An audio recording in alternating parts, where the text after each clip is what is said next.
અને નર્મદા જળ અવતરણથી સૌરાષ્ટ્રને શું ફાયદા છે તે અંગે વાત કરવા માટે જોડાય છે ભારતીય જનતા પાર્ટીના ઉપપ્રમુખ આઈ.કે. જાડેજા. વાત કરીશું આઈ.કે. જાડેજા સાથે. જી જાડેજા સાહેબ, નર્મદા જળ અવતરણ યોજના સૌરાષ્ટ્રમાં પાણી સૌની યોજના દ્વારા માનનીય શ્રી નરેન્દ્રભાઈ મોદીએ ગુજરાતમાં શરૂ કરેલી નર્મદાના દરિયામાં વહી જતા પાણીને નાથીને સૌરાષ્ટ્ર સુધી લાવવાની આ યોજનાને આજે જયારે મૂર્તિમંત થઈ રહી છે, માનનીય વડાપ્રધાન શ્રી જયારે એનું ઉદઘાટન કરી રહ્યા છે ત્યારે રાજકોટ, જામનગર અને મોરબી જિલ્લામાં જે જિલ્લાઓમાં ડેમ ભરાવાના છે ત્યાંના બધા જ લોકો ડેમના સ્થાન ઉપર બેઠા છે. હરખની હેલી ઉપડી છે, ઘરે ઘરે લાપસીના આંધણ મુકાયા છે અને સૌરાષ્ટ્રના ખેડૂતો જે વર્ષોથી પાણી માટે તરસતા હતા એ પાણી આજે જયારે પ્રાપ્ત થઈ રહ્યું છે ત્યારે એક આગવા પ્રકારનો આનંદ છે.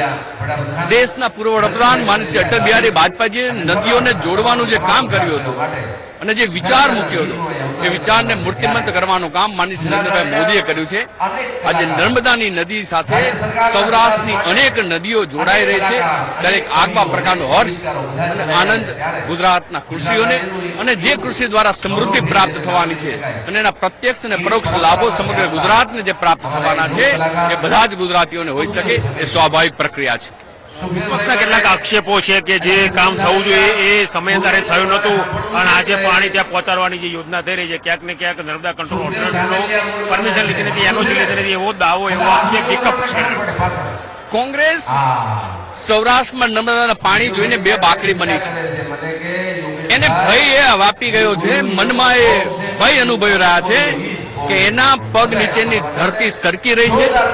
ગુજરાતના ખેડૂતો જાણે છે કે કોંગ્રેસે ભૂતકાળમાં કેવા પાપ કર્યા હતા અને ભારતીય જનતા પાર્ટીની સરકારે કયા પ્રકારના કાર્યો કર્યા છે અને એ પાણી જોઈને કોંગ્રેસને કદાચ બે બાકડી બનતી હોય અને એટલા માટે બેહુદા આક્ષેપો કરી રહ્યું છે.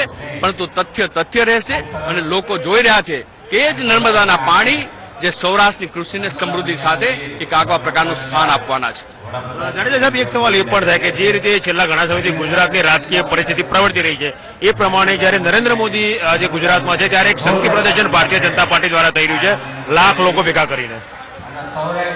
એટલે ભારતીય જનતા પાર્ટીના કાર્યકર્તાઓને તો સરકારે આવડું મોટું કામ કર્યું એટલે ચોક્કસપણે આનંદ હોઈ શકે. પણ તમે જો બહાર જુઓ તો બસોમાં જુઓ તો ભારતીય જનતા પાર્ટીની સાથે કાર્યકર્તાઓની સાથે સાથે શુભેચ્છકો, ખેડૂતો, અનેક યુવાનો, બાળકો, મહિલાઓ આ બધા જ આજે આ કાર્યક્રમમાં જોડાયા છે અને એ કાર્યક્રમમાં એટલા માટે જોડાયા છે કે આગામી દિવસોમાં સૌરાષ્ટ્રની કૃષિની સમૃદ્ધિની વધુ તાકાત પ્રાપ્ત થવાની છે.